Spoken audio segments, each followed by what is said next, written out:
Live life all in. If you know me or you've read any of my posts or my emails, I sign them live life all in.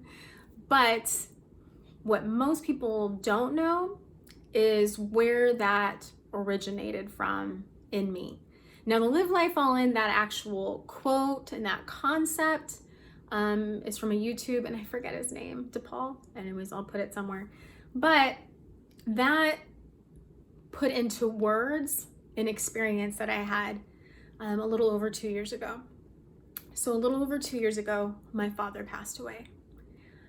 But what a lot of people don't know is that a couple of days, 2 days, before I got the phone call in the middle of the night that he passed away unexpectedly, I had an experience in my bedroom in Puerto Rico. I was heading to my closet to pick out what I was gonna wear for the day, not thinking about it, kind of just empty-minded, and bebop, walking into the closet, and I literally felt like I got gut punched. I got the wind knocked out of me. My brother used to play rugby with me, or tell me to try to keep him from passing, and I've had the wind knocked out of me in a serious way, so I know what it feels like. And that's what it felt like. The thought or the reality that hit me that invoked that gut punch, knocked the wind out of me, was out of nowhere. I just got hit by the reality, I'm gonna die one day. And I believe it was God, and I believe it had a serious purpose. So I get hit with it, and I thought up until then I had a pretty good grip on that concept that I'm gonna die. I'm not afraid of dying, you know? I know Jesus, I love God, I'm not afraid of dying.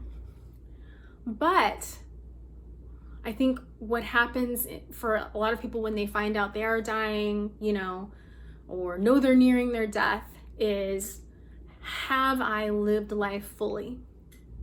That is the reality that hit me. Because all of a sudden, when that hit me, I almost felt like I'd been given the diagnosis of like that my life was ending soon or something. Like, I felt all of those emotions attached to it. And it was more of an evaluation of, okay, I had to sit on the edge of my bed. I literally had the wind knocked out of me. And I thought about it, and I was like, okay, like, it made me evaluate life right in that moment. I was living in Puerto Rico. I was living my dream, goals, doing things in Haiti, you know, doing things in Puerto Rico, comparison to how my life was a decade ago. It was really incredible, like, you know, really great stuff. I literally definitely feel like I was moving forward, you know, like in my purpose, everything. But when that question, or when the reality was like, I'm gonna die one day, when I changed it to, is there any area of my life or what I'm doing that I am not going all in on? Is there anything that if I was to find out I only had a month, 2 months, a couple days, whatever, even a year, would I change anything? Or was I giving it everything? Was I putting everything on the table? Was I like, these are my chips, I am all in, not holding back, nothing? And when I put it like that, I realized there was some areas that I was like, yeah, it's, you know, seemed, and I was putting some effort into, quite a bit, but not everything. There was risks I wasn't taking. There was risks in relationships I wasn't taking. There was uncomfortable conversations I wasn't having. There was all this different stuff that I thought about, like, man, if I knew I just had a month, couple months, a year, these would be things that I would regret. Not taking some chances, not doing anything.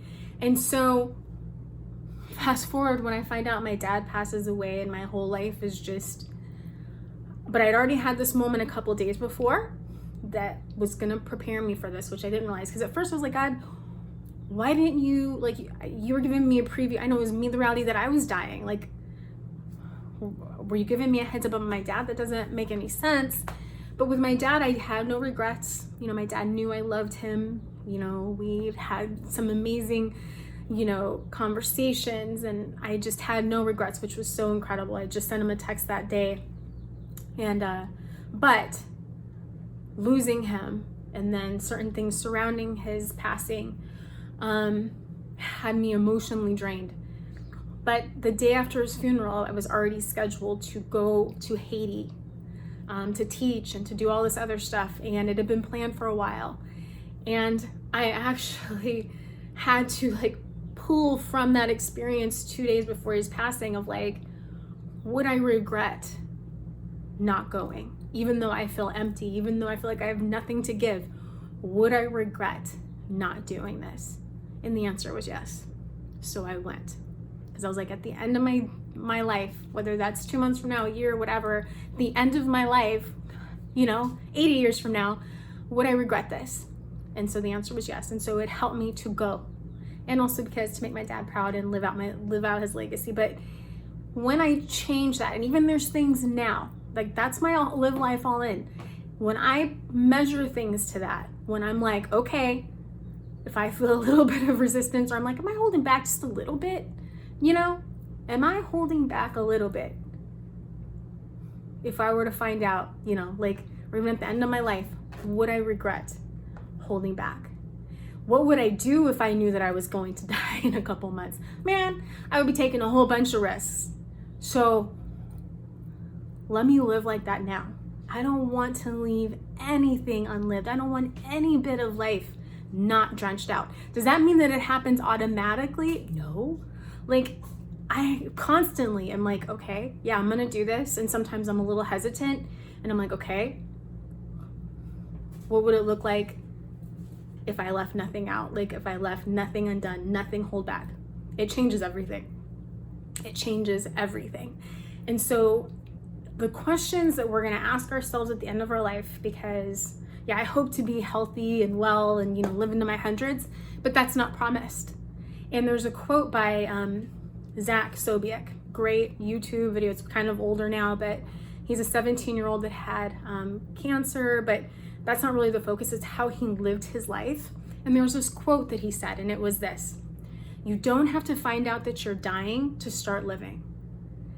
And the fact is that at the end of our life, we're going to all have questions of like, or like, did I live? Did I make an impact? Did my family and my friends and everybody know that I cared about and loved them? Did I experience this? Did I try this? Did I, you know?